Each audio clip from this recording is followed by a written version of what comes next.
you're not failing at manifesting at all.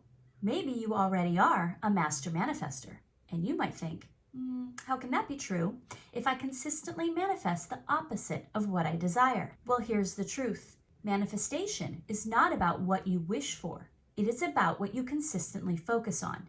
And if you are painfully aware of all of the ways in which you are not experiencing your desired manifestation, then manifesting the opposite of it is exactly what you're creating flawlessly. But there is some very good news here. This means you're not broken. There is nothing wrong with you. Your manifestation muscle is working just fine. It's just tuned to the wrong frequency. And the moment you shift that focus, your reality has to shift with it. In this video, we are going to discuss how you might be manifesting the opposite of the reality you want to experience. We are going to break it down to turn it around. Hi, my name is Allison, and I am here to help you live the life you desire to experience and give you the knowledge that I have learned from years of studying law of attraction and manifesting principles. Let me start out by asking you a question. What is it specifically about this desire that makes you think you cannot get unstuck and manifest it? Could it be that there have been several times where you've had that sensation of, I should have manifested this by now? Perhaps you've given some concentrated, deliberate effort at a manifestation practice and had nothing come of it. And so now you sit there and think, I've clearly tried and I've clearly failed so far. So now you think perhaps this isn't meant for me, or there's just something wrong with you. Well, neither thing is true. In fact, and you're not going to want to hear this, you have been manifesting successfully. You have been manifesting over and over that which occupies your feelings and thoughts the most. And I know it's extremely unfair because you consciously want to succeed, but for some reason unconsciously continue to feel and focus on failure. And in the words of Neville Goddard, to be conscious of being poor while praying for riches is to be rewarded with that which you are conscious of being, namely poverty. And I know that this feels really unfair because of course you're aware that you haven't manifested it. And now it feels like you're being punished for those thoughts because they're there. There's some frustration, that's understandable. And so you cannot help but think about it and have feelings about it, and therefore continue to activate the energy of lack. But let me tell you that the rest of this video will help you turn that around. There is hope, there is a cure. Let's imagine our desired manifestation as a journey to a foreign country. And let's use Brittany. Let's say Brittany is a college kid in New York City. And New York City, you know, is a melting pot of very diverse cultures, lots of people, lots of opinions, lots of ways of living. There's no one sort of standard way of being in New York City. Now let's say Brittany goes on a trip to a foreign country, one with laws, customs, societal norms that are very different from what she's used to in New York. But as a person visiting a foreign land, it is appropriate and expected that she would abide by these new laws and customs. For example, Brittany couldn't go outside and light a joint in a country where it's illegal and expect to be treated as if she's still in New York City. If she wants to fit in and thrive and, not be thrown in jail, she must adapt to the new cultural laws, customs, and societal norms of this new place. See, when we're asking for the universe to bring us something very new into our reality, we're essentially asking the universe to take us to a new spot on the spectrum of infinite possibilities and realities. And this new place is full of unfamiliar customs, norms, and laws, just like being in a foreign country. And here's the catch. The rules we have been following in our current reality, like the ones Brittany followed in New York City, they aren't bad. It's not wrong that we should have been that way before. They just don't work in this new land, in this new spot on the spectrum. Think of your old reality as a country you're leaving. This old reality had an identity and belief structure old laws and customs that are no longer applicable, that are no longer acceptable in this new place. Now, I know that just like some college kid coming from New York and going to a very strict foreign country, it can feel really weird and unnatural. And the old behaviors and ideas and thoughts, they feel like, well, this is who I am. This is always who I've been. This is the truth of me. But it's not. It is simply laws and societal and norms and customs that grew out of the spot you occupied on the spectrum. They were necessary, applicable, the standard for the area that you occupied. And now that you're moving, we have to adjust to the new way of being. If you want to manifest something new, you have to let go of the old laws of your subconscious. Fully step into this new reality where new laws apply. And this is where imagination steps in. If you've been stuck in the same place, it's only because your imagination hasn't been utilized to fully flesh out the frequency, the feelings of this new place. The universe has this ready to go for you, but you have to become familiar with it first. Your subconscious mind is like a map of your old country. To get to that new place, you have to update the map. We have to fill in the terrain that we're entering. Otherwise, where will we go? And the more we can establish this new land in our imagination, the stronger and more well-defined it is, the more natural it will feel to live in it. And the faster the universe will align everything out here to adjust to your new state of being. Now, we need to move into this new land. We use our imagination to come up with the terrain, to develop the map of this new reality. But we cannot get there. We cannot fully move into this new land if we're still renting an apartment in New York City. We can't have our feet in two places.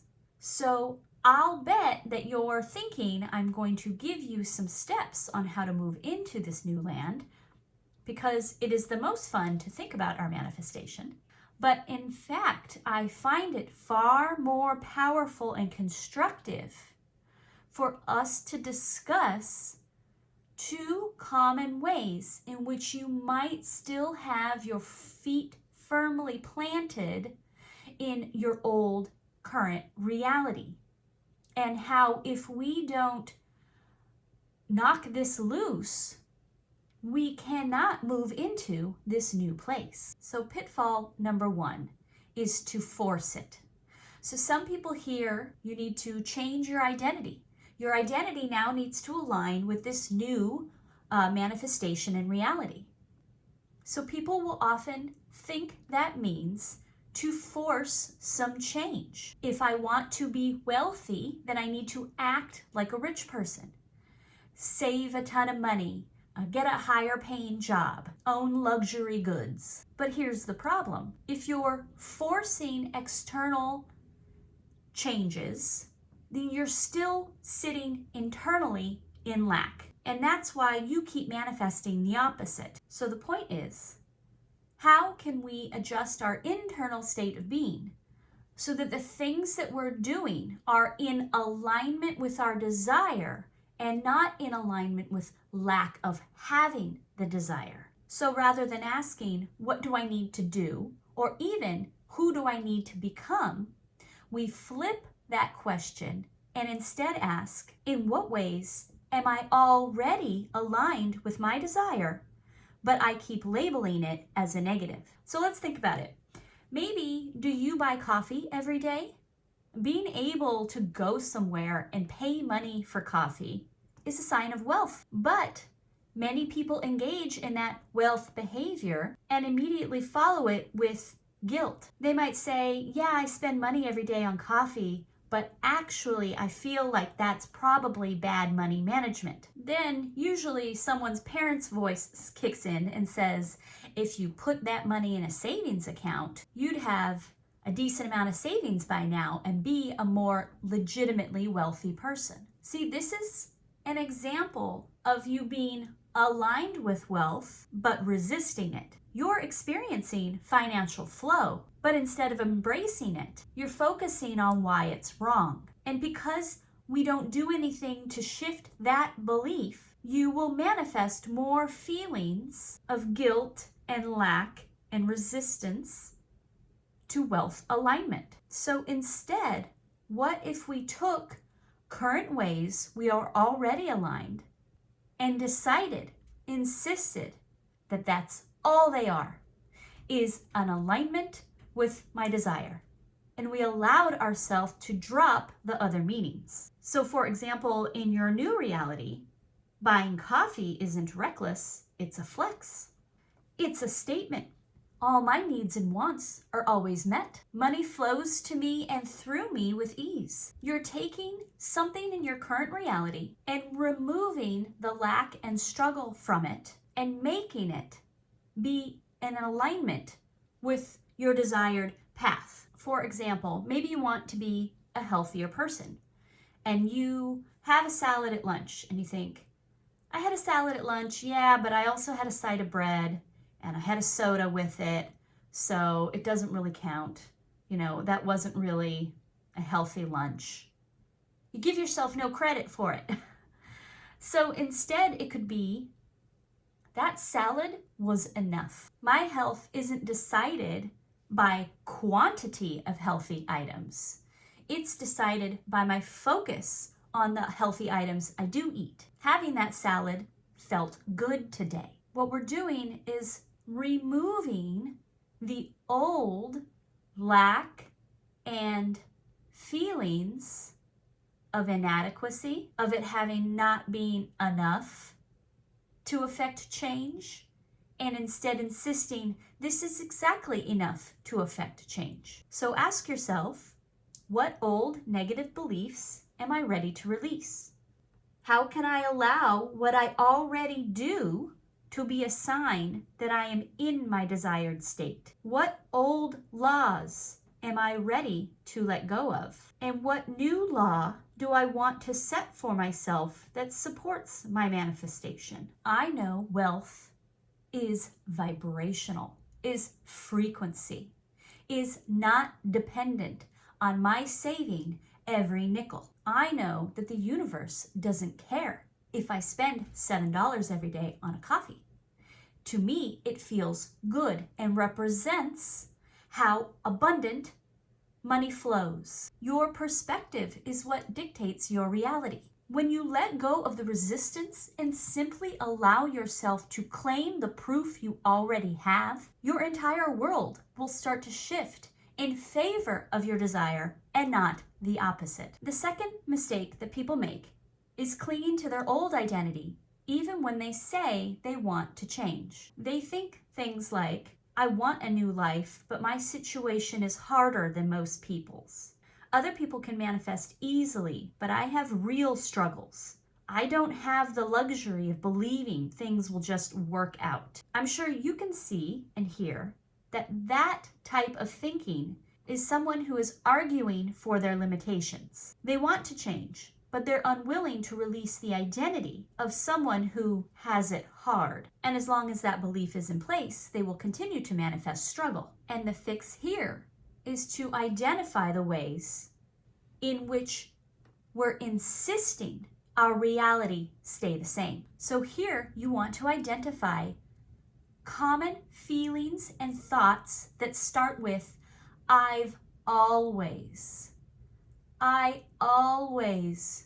fail. I always struggle with money. I never get what I want. I never get the best. Identify those beliefs that start with the words I always and I never. And can you replace them with the words I'm learning and I'm growing? I'm growing through my previous struggles. I'm learning how easy life can be. I'm growing into the embodiment of the best that life has to offer. It doesn't have to be an overnight shift. There is no 1 through 10 things you have to do in order to ace the test and be in alignment.